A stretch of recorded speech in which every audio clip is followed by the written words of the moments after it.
Boa noite, Felipe. A gente veio aqui gravar esse vídeo para mostrar para você como que ficou o desenvolvimento na terceira etapa, parte do front-end. Aqui na documentação, a gente atualizou para você dar uma olhada de como que foi o mesmo processo. Colocamos um texto aqui explicando um pouco e a imagem do quadro de como que estava em uma determinada data do desenvolvimento. Aqui no projeto de interface é onde tem o fluxo da aplicação, desde o login, fazendo a validação dos dados, redirecionamento, navegação. Essa parte de amarelo aqui são as ações, as em branco são as telas, e isso aqui, esses losangos aqui são a parte de validação de dados. E aqui está o nosso template da parte web, onde a gente tem um menu lateral que é fixo, com as opções de navegação, e tem o conteúdo principal, que aí ele vai variando de acordo com o conteúdo mesmo. Aí vou passar agora para o Mauri, que ele vai explicar um pouco do que ele fez. Boa noite, Felipe. Aqui quem fala é o Mauri. Eu vou explicar um pouquinho sobre as partes que eu desenvolvi, que eu fiquei responsável, que foi a parte de login e a parte de cadastro. Nessa parte de login, a gente precisou fazer uma alteração na parte do back-end do .NET, que fica responsável pelos usuários e quadras. A gente criou uma rota específica para o processo de autenticação, JWT, e aí o que o login faz é exatamente isso. Você informa seu usuário e sua senha, ele verifica se esse usuário e senha existem, com todo o processo de criptografia de senha, com todo o processo de autenticação JWT, e ele retorna o token JWT e salva esse JWT no header da requisição para poder estar repassando esse JWT em todas as outras requisições que são feitas ao longo do site.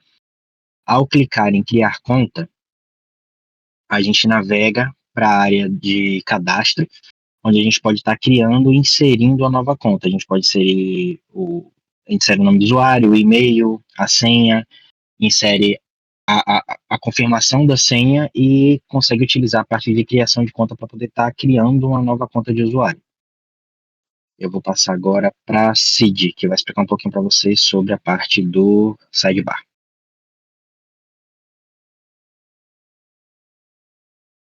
Boa noite, Felipe, tudo bem? Aqui no Sidebar, a gente fez as seguintes partes de seleções de quadras que informa as quadras cadastradas no aplicativo, e aí a parte de reservas, onde vai ficar as reservas dos usuários, no caso, para poder o cliente fazer essa gerência, ter esse controle, os usuários cadastrados e somente isso. Foi só essa parte para poder guiar as páginas. Aí, Mais professor, abaixo também.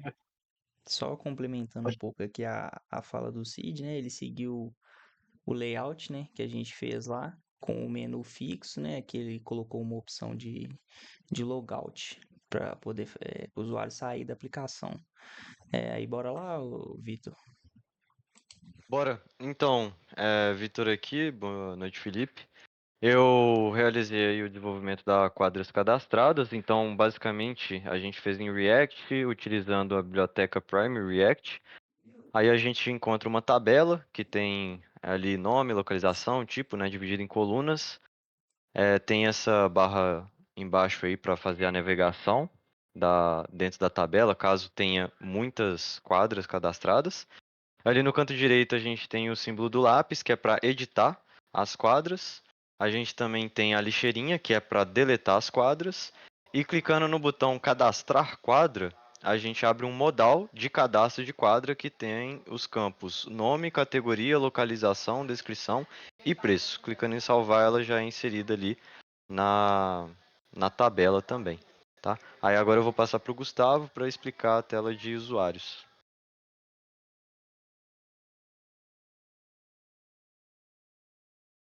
Boa noite.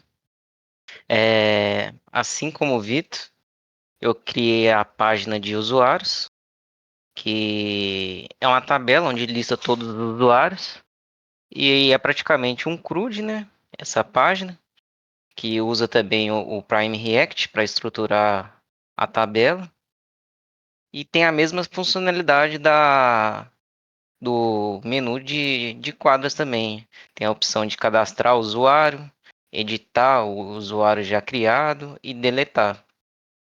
E acho que praticamente é isso, não tem tanto segredo nessa parte. E foi isso aí. Aí, professor, essa parte aqui de editar, né? Até porque se a gente for considerar assim a parte de LGPD, a gente não poderia editar os dados do usuário, então a única coisa que a gente vai poder editar é a permissão dele, né? Se ele vai ser um administrador ou vai ser um usuário cliente. Então, só isso que a gente colocou na parte de editar. E aqui eu vou estar explicando um pouquinho da parte de reserva, que nessa página eu criei um componente card, né? Onde que todas as reservas que estão com status de agendado, elas vão ser listadas aqui. Fiz nessa forma de cards mesmo para facilitar a visualização, onde aparece o nome do cliente que fez a reserva, qual a quadra, né? A data e o horário da reserva. E aqui o preço também. E aqui as opções, como ele não pode editar o horário que o cliente marcou, ele só pode cancelar ou concluir. Caso tenha algum imprevisto, ele pode cancelar aqui a reserva ou pode concluir, né? Ele fazendo aqui, ele já cancelou aquela e um exemplo de concluída que ele conclui. E então foi isso, professor, que essa é a parte de gerência, né? E na próxima etapa a gente já vai começar a desenvolver a parte mobile, que aí já entra o fluxo do usuário cliente.